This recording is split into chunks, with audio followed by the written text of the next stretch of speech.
एक केबिन के सामने मिकी संगीत सुनते हुए धूम्रपान कर रहा है। जब उसका डिस्कमैन काम करना बंद कर देता है तो वह शांति से बैठ जाता है और बैटरी बदलता है ताकि वह फिर से संगीत सुन सके। वह केबिन के अंदर देखने का फैसला करता है। तभी उसका दोस्त बेन अचानक बाहर आकर उसे भागने को कहता है। घर से गुर्राने की आवाजें आती है और भागने से पहले बेन भी कुछ गोलियां चलाता है। पता चलता है कि ज़ॉम्बी सर्वनाश कुछ महीने पहले हुआ था, इसलिए अब बेन और मिकी बिना किसी मंजिल के इलाके में भटकते हैं। वे दोनों पूर्व बेसबॉल खिलाड़ी हैं और बेन बल्ले से ज़ॉम्बी को मारने में बहुत अच्छा है। हालांकि मिकी को अभी तक लड़ने की आदत नहीं हुई है। उन्हें जहां से सामान मिलता है ले लेते हैं और किसी सुरक्षित जगह पर आराम कर बस जीवन को समझने की कोशिश। एक दिन मिकी कुछ लॉटरी कार्ड खुर्चता है और $1000 जीतने की बात जानकर वह खुशी से उछल पड़ता है। हालांकि बेन यह कहकर उसकी खुशी खत्म कर देता है कि लॉटरी अब नहीं रही और कैच खेलने को कहता है। मिकी ज्यादा उत्साहित नहीं था, पर बेन बेसबॉल के प्यार का वास्ता देकर उसे मना लेता है। उनका सफर जारी रहता है और दोनों को जंगल में एक और केबिन मिल जाता है। बेन पहले अंदर जाकर जांचता है कि वो खाली है, फिर वे आखिरकार आराम करते हैं।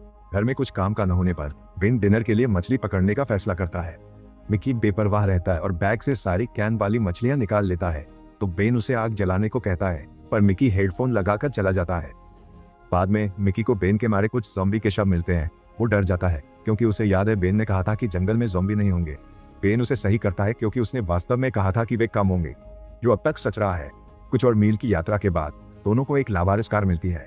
बेन दरवाजा खोलता है तो एक ज़ॉम्बी निकलता है, जिसे वह फौरन सिर में गोली मार देता है। कार में बैठते ही उसे भयानक बदबू आती है। शुक्र है कार चल रही थी, इसलिए वे सफर के लिए उसका इस्तेमाल करते हैं। अब वे आराम से गाड़ी चलाकर नज़ारे देख सकते हैं, पर रेडियो नहीं चलता। एक दोपहर मिकी को अपनी पुरानी प्रेमिका याद आती है और बेन को उसके घर जाने को मना लेता है। जब बेन ज़ॉम्बी जांचता है, मिकी अपनी एक्स का संगीत सुन उसकी पैंटी सुनता है। आखिर में वो पैंटी और उसका परफ्यूम ले लेता है। गैराज में बेन को औजार और एक जोड़ी वॉकी टॉकी मिलती है। मिकी को भी टूथब्रश मिलते हैं और वे आखिरकार बहुत दिनों बाद दांत साफ करते हैं। इसके बाद बेन कार की पिछली सीट बदलकर एक जगह बनाता है, जिसे वे चादरों और तकियों से भर देते हैं। मिकी वही रहना चाहता है, पर बेन मना कर देता है, जिससे दोनों में बहस हो जाती है। बेन मिकी को याद दिलाता है कि वे 3 महीने घर में फंसे थे और खाना खत्म हो गया, तो उन्हें कुत्ते का खाना और फिर कुत्ता भी खाना पड़ा। मिकी का परिवार भी सर्वनाश की शुरुआत में मर गया था क्योंकि वे एक घर में फंस गए थे। जब मिकी रुकने पर जोर देता है तो बेन चिल्लाता है। उनका सफर जारी रहता है और मिकी ज्यादातर वक्त हेडफोन लगाकर हकीकत से भागने की कोशिश करता है। जब उन्हें गायों का खेत मिलता है तो बेन उन्हें दुलारने के लिए रुक जाता है।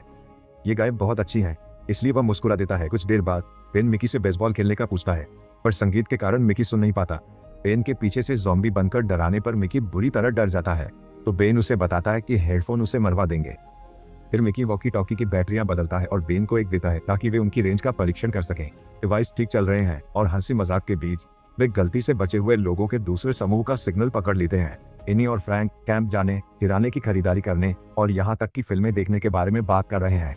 हिचकिचाते हुए मिकी उनसे कैंप में शामिल होने के लिए पूछता है और कड़ी मेहनत से मदद करने का वादा भी करता है, लेकिन उसे बताया जाता है कि कैंप में जगह नहीं है और उन्हें खोजने की कोशिश बिल्कुल न करे। फ्रैंक उसे उनकी फ्रीक्वेंसी से दूर रहने को कहता है और फोन काट देता है। मिकी उनसे मदद मांगता रहता है, पर वे नहीं सुनते। बेन को इससे कोई फर्क नहीं पड़ता और मिकी आखिरकार भड़क जाता है। वह स्थिति के बारे में भड़ास निकालते हुए कहता है कि वह बेतरतीब जगहों पर सोने, गुजारे के लिए शिकार करने और बेन की बदबू से निपटने से थक गया है। लेकिन बेन हंसकर कहता है कि कैंप वाले उन्हें नहीं चाहते, तो परवाह करने का कोई फायदा नहीं। अगले कुछ दिनों तक मिकी रेडियो पर कैंप से संपर्क करने की कोशिश करता रहता है, पर कोई जवाब नहीं आता। आवाज पर फिदा। वो उसका मजाक उड़ाते हुए कहता है कि वो एक्शन फिल्मों जैसी किसी खूबसूरत लड़की के सपने देख रहा है, पर असल में वो कोई बुढ़िया होगी। मिकी बेन पर तंज कसता है कि वो उसका इकलौता जानने वाला है जो कयामत में मोटा हो रहा है, पर बेन कहता है कि मिकी तो जानता ही सिर्फ उसे है। बाद में दोनों एक मोटल में रुकते हैं और बेन कार में इंतजार करता है, जबकि मिकी बचे लोगों के लिए कमरों की जांच करने की जिद करता है। बेन के कहे अनुसार कमरा ज़ॉम्बी से भरा है, तो वो लड़ने गया और मिकी हमेशा की तरह छिप गया। बस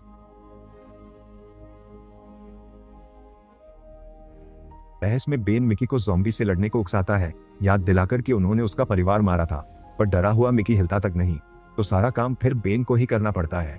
जंगल में बेन को एक झरना मिलता है और वह उत्साह से चिल्लाता है क्योंकि वह आखिरकार नहा सकता है।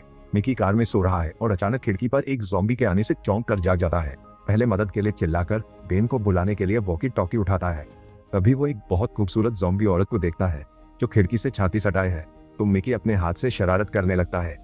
जब वह चरमोत्कर्ष पर पहुंचने वाला होता है तो एक गोली से ज़ॉम्बी का दिमाग उड़ जाता है। पता चलता है कि बेन वापस आ गया है और मिकी को ऐसा करते देख वो पागलों की तरह हंसने लगता है और चला जाता है ताकि उसका दोस्त आराम से अपना काम। सफर में आगे दोनों को जंगल में कई वीरान घर मिलते हैं और गैस खत्म हो जाने पर उन्हें मजबूरन अपनी कार भी छोड़नी पड़ती है। एक दिन एक बढ़िया बेडरूम देखकर मिकी वहीं रात रुकने का ऐलान करता है, क्योंकि उसे असली बिस्तर पर सोना है और वो कोई ना नहीं सुनेगा। फिर वह सामान खोलता है, तभी उसे पता चलता है कि उसके हेडफोन गायब हैं। मिकी बाहर भागता है और बेन को संगीत सुनते हुए तीर बनाते हुए पाता है। मिकी के डिस्कमैन मांगने पर बेन मना करते हुए कहता है कि अगर उसे ऐसे कमरे में सोना है जहां से बचना मुश्किल है, तो उसका ध्यान नहीं भटकना चाहिए। बेन दोनों के लिए लड़कर थक चुका है और मिकी को होश में लाना चाहता है। मिकी बच्चों की तरह मुंह फुलाता है और गुस्से में तीर जमीन पर पटक देता है। जब आप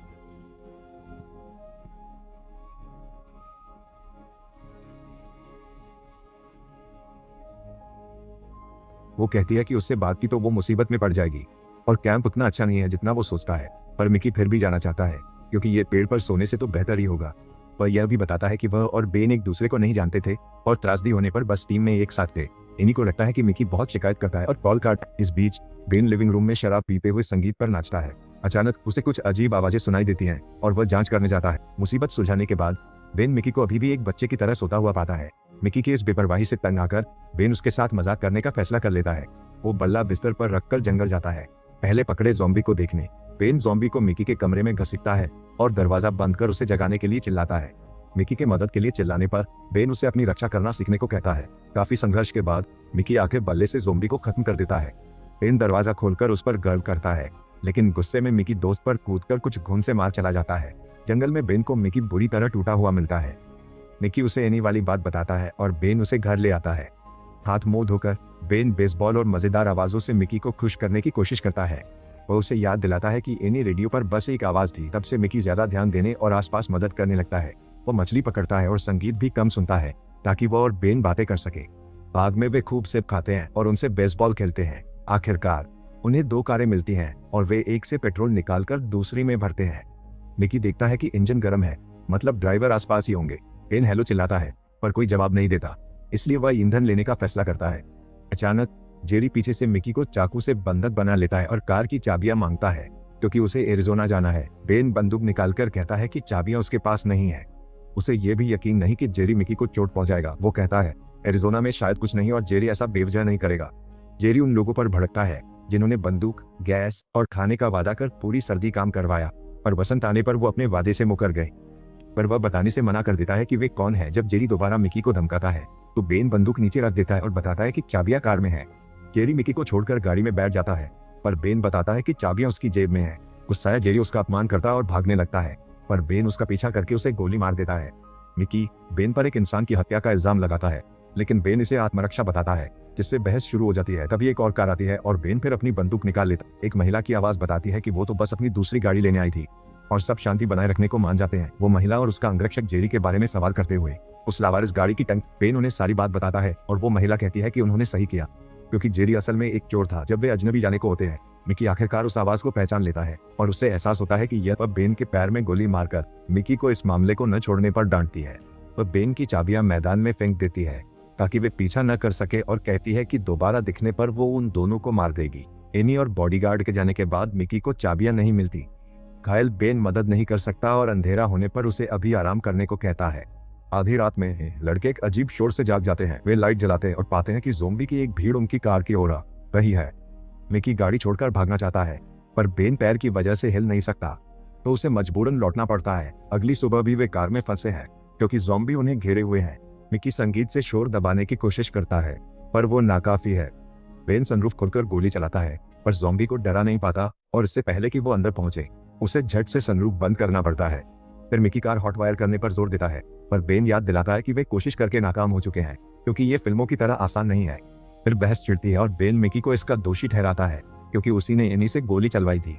कई दिन बीते पर ज़ॉम्बी कभी नहीं गए। उनकी गुर्राने की आवाजों से अब दोनों पागल हो रहे हैं और उन बदसूरत चेहरों से बचने के लिए खिड़कियों को चादरों से ढक देते हैं। जब उनका पानी भी खत्म हो जाता है तो वे अपने डिब्बाबंद टूना का तरल बचाना शुरू कर देते हैं। भविष्य से नाउम्मीद होकर वे नशे में धुत होकर सड़क पर गेम खेलने लगते हैं। आखिरकार दोनों तय करते हैं कि जब मिकी उन्हें इस झमेले में लाया है तो उसे ही बाहर जाकर चाबियां ढूंढनी हो। इस बार बहादुर बनने का फैसला कर मिकी सनरूफ से बाहर निकलता है और चाबियां खोजने मैदान में जाता है। अगले कुछ पल बेन सिगरेट पीने और इंतजार करने के सिवा और कुछ नहीं कर सकता। आखिरकार मिकी की पुकार सुनकर बेन फौरन सनरूफ खोल देता है। दुर्भाग्य से मिकी बताता है कि उसे काट लिया गया है और दोनों टूट जाते हैं। मिकी डरकर कबूलता है और सोचता है कि क्या करे, पर बेन बंदूक निकालकर उसे कार से उतरने को कहता है। जब मिकी एक मौके के लिए हटने से मना करता है तो बेन दुख में चीखते हुए उसे गोली मार देता है। बाद में वह एनी को संदेश भेजता है जिसमें मिकी की मौत के लिए उसे दोषी ठहराता है और उसे ढूंढकर मार डालने की धमकी। क्या किस्मत।